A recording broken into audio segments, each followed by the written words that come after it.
So today I want to start with talking a little bit about why we're set up to fail when it comes to food, right? And it's kind of interesting when you think about it. Let me turn on another light. It's kind of interesting when you think about it, that, we think generally that some of these institutions might have at least somewhat of our best interest at heart, but au contraire, right? Because we live in a capitalistic society, which is great because what capitalism is groups of people, strangers coming together for the greater good. That's basically what it is. I can go to an ATM here in Venice, Florida, even if my bank is up there in Massachusetts. So that's the cooperation. The downside is it's profit driven to the nth degree, right? And so, when you look at food, it's a great thing. We're set up to fail. I always say a couple of ways. Number one, we're set up to fail by society, right? In our culture, especially if you're a little bit, well, now almost any age, if you're height, weight, proportionate, or thin, people look at you strange, right? Or they'll do the classic, oh, it's just easy for you, right? I was at the gym the other day, and even people that are in shape, there's a guy there who's really in great shape, and he's really got ripped. And he's not young, probably in his 40s, but still, and somebody said, so ask him a question, he started explaining, they went, well, it's just easy for you. It's like, didn't you hear what I just said? He cut out the carbs, he did all the things you're supposed to do, but rather than the person going, well, I could do that, why not just say, oh, it's just easy for you, whatever that happens to be. And don't we see that, right? So that's one way we're set up to fail, right? And it becomes that, standard that we set ourselves to, right? And so there's that. So society sets us up to fail. Sometimes our friends and family will set us up to fail, especially if it comes to changing your eating behavior, right? Why? Well, maybe they want to change, but they don't have the drive to do the things they need to do to change. So rather than encourage you and try to do what you're doing, it's easier to pull you back down, right? I always use the thing about what Jim Rohn said, and he was the first one. Well, actually, it goes back a long way. Neville Goddard talked about it. The people you hang around with becomes, your consciousness, right? And then Jim Rohn and all these motivational speakers took it for the old, show me the 5 people you hang around with. And if I know their income, you're probably in a parameter in there, right? And so we know that. But it's also true, not just like your income or what you do, it's also your level of happiness. If you hang around with 5 happy people, you're probably a happier person, right? If you move to the villages and all you do is bitch about the current state of the world, I make fun of the villages down here in Florida, and they're just unhappy people. They're hanging around with other unhappy people, right? And I always say that, if you want to be in shape, you got to start hanging around with in shape people. It's just, it's what you do, right? But again, so it's that group that you're with and your consciousness. So whatever level you're doing, right? So, that's how we're set up. And then we're also set up to fail because the food companies has systematically designed a product that is brilliant in a way, right? Absolutely brilliant, right? They get you hooked on a product, the way they make the product, right? And they design it so you want more and more of it, right? And what it is with food is they've engineered food to hit the perfect sweet spot of fat, salt, and sugar, right? The 3 things mammals want: high carbohydrates, like it comes in sugar, high levels of fat, and salt, because throughout history, people died from not having these things.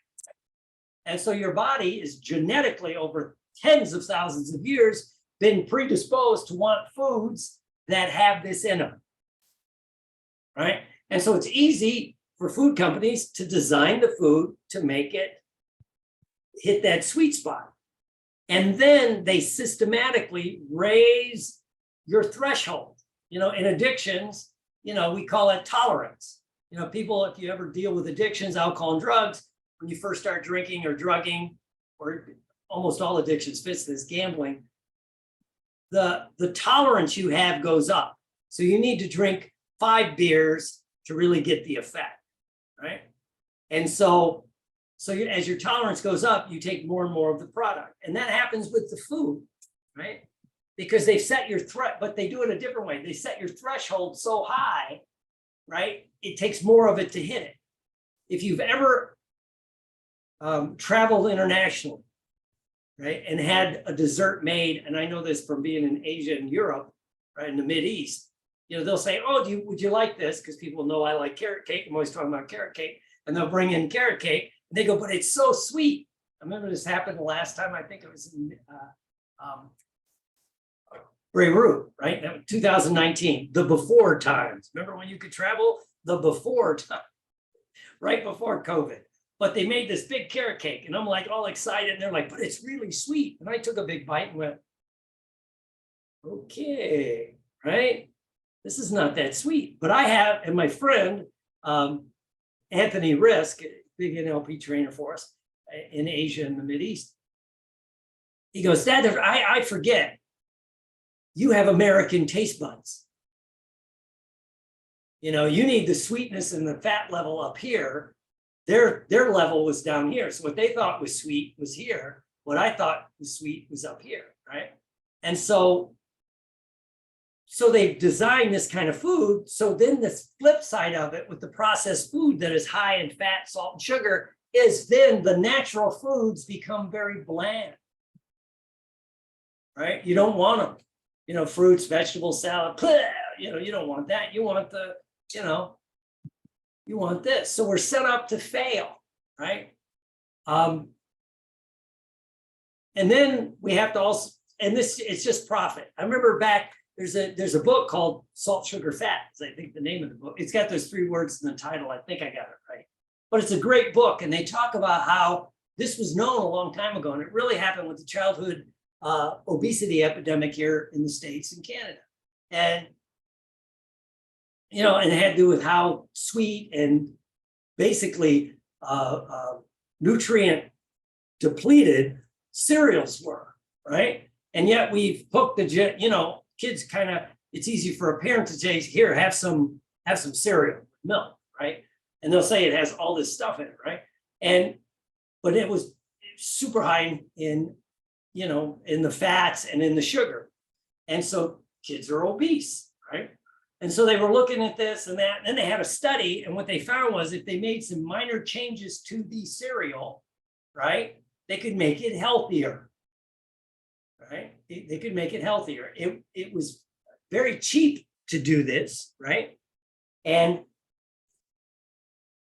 it had more fiber, did this, and they kind of knew it would take a little while for the kids to get used to eating it because they were used to eating, the sugar puffs and all the sugary cereals, but it would do this long term. And a couple of the companies that made cereal were kind of like, okay, we can do this. Okay, it's for the greater good. But then they had a big meeting with the main cereal companies. And I forget which, it's in the book, the head of the biggest cereal producer, put all this information, and he went, I'm paraphrasing what he said, but it was like, my job is not to make children healthy. My job is to sell cereal. And he left the meeting. Right? And he goes, I'm responsible to the stockholders, right? And so that's to sell more cereal, right? And so, the initiative just disappeared at that point, at that moment, right? And so, we know this for a fact that, it's kind of set up that way. So the food companies, the fast food companies, they make it, if you don't eat fast food, and then if you ever had to eat fast food for some reason, you'll really taste especially the fat in it. Has this ever happened to anybody? Right? You know, like you eat a McDonald's quarter pounder, if you're not used to eating, you'd be going like, it's like eating a tub of butter, right?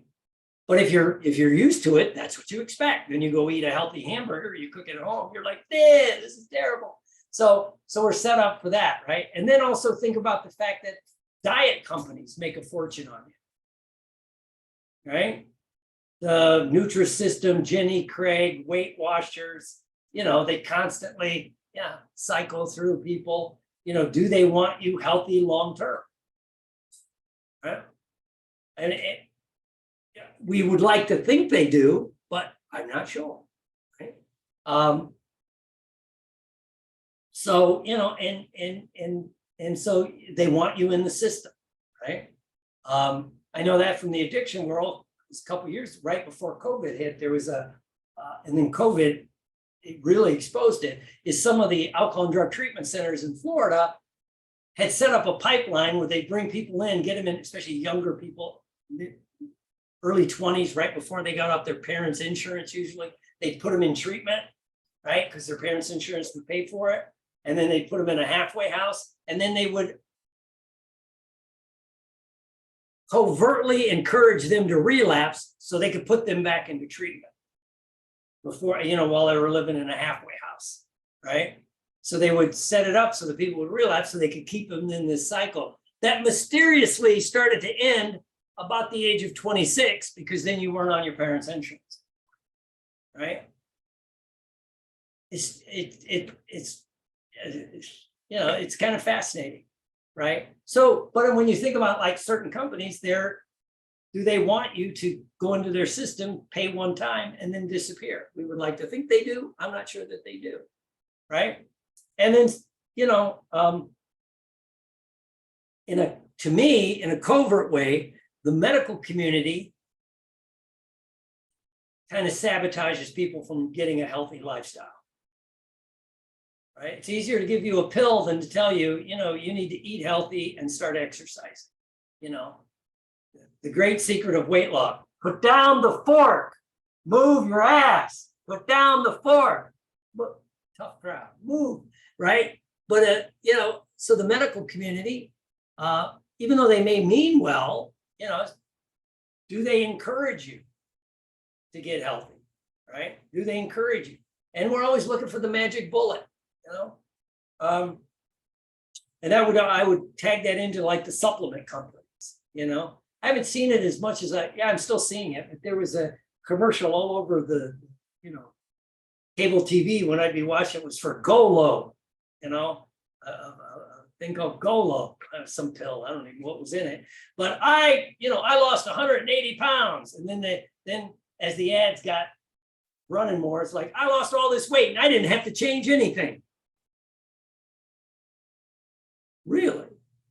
How the hell does this work? Right? But it sounds good, right? Because then they'll get you to take the pill, and they're usually low entry points, you know, and so it gets you to take the pill, right? So basically, I'm saying the drug companies, the food companies, even the diet companies, they profit from the pain, you know, and even some of the, you know, it's, I mean, right now we're seeing it in the medical community, in my opinion, with the fight against things like stem cells for joints, right? That no, we'll just do a knee replacement. Even though some of the research I read, especially out of Europe and Asia, the stem cell treatment will do this, this, and this. No, we'll just do a knee replacement, right? More profitable, right? I'm personally seeing that start to change as more and more orthopedic surgeons start offering stem cell treatment. It's funny how that works. But so, you know, we're set up to fail. And again, with our friends and family, do they encourage you? Do you have a group of people that encourage you to make these kind of changes? You know, if not, you need to get around the kind of people that would encourage it. I was talking to somebody the other day, and they had the same experience I did, where they had when I was running the Suncoast Hypnosis. And people would drop weight, especially if they worked in an office. And after they really started to drop the weight, people that didn't normally bring in snacks started bringing in snacks that the person that was dropping weight liked. Oh, Michelle, I know you like these. I made these just for you. Well, I'm trying to lose weight. Yeah, but I made these for you. And then again, going back to our family, you're the only time my mother would make something I love, which nobody laughed at this, was Rice Krispie treats. Well, right? Was first she convinced me it was very hard to make Rice Krispie treats, right? And then the only time it seemed like she'd make it is when I was trying to make weight for wrestling. And I was basically not eating anything, right? Trying to drop weight to in high school for wrestling. Suddenly she'd make it. I said, Mom, I can't have that at least till after I weigh in. I guess you don't love me. Oh, come on, this happened. It happens to people, You're not a real Italian girl. You don't eat pasta. Right? Or whatever. And then the culture builds it. So, these are the kind of things, they always say, comes from the 12-step world, all change starts with truth. First, you got to have the guts to tell the truth, right? And admit that maybe you were lied to. Right? In the addiction world, it's like, from the alcohol and drug world, especially alcohol, we're lied to that it's part of fun. It's part of being social. It's part of being whatever the word currently is for cool, right? So part of that is accepting the truth that, maybe I wasn't given the truth about this stuff, right? And then, on the flip side of that, society, again, it just discourages us making changes, right?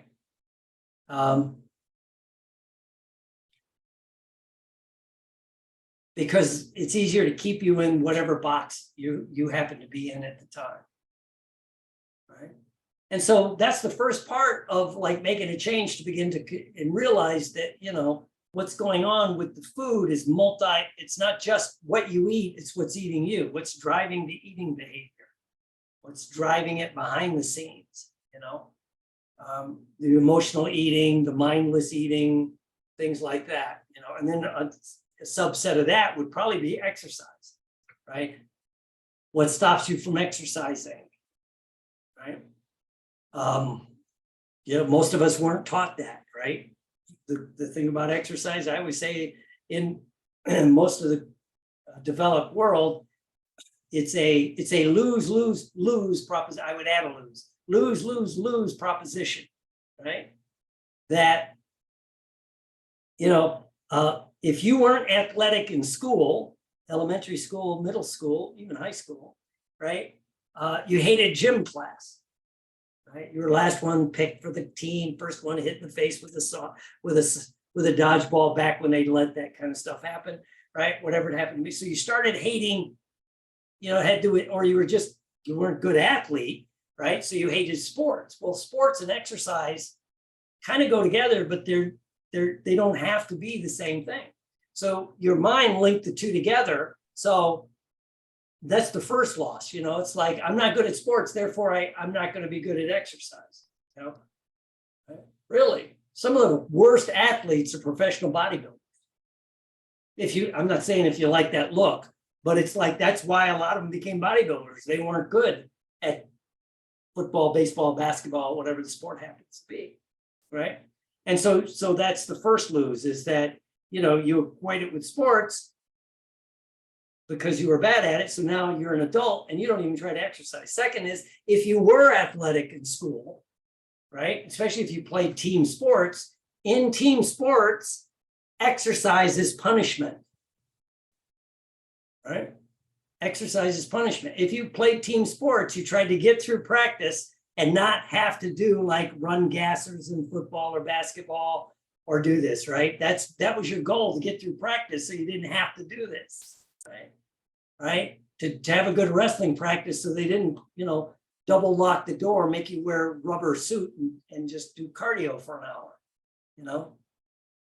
So that's the second part. And then you age out of doing team sports, and for most people, truly competitive team sports ends at either high school or college, right?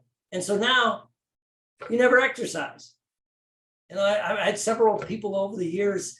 The last fun one in my office was a guy, he was an attorney, huge, big man, but 6'3" or 4", probably weighed like 450 pounds when he came to see me for weight loss. He was an attorney.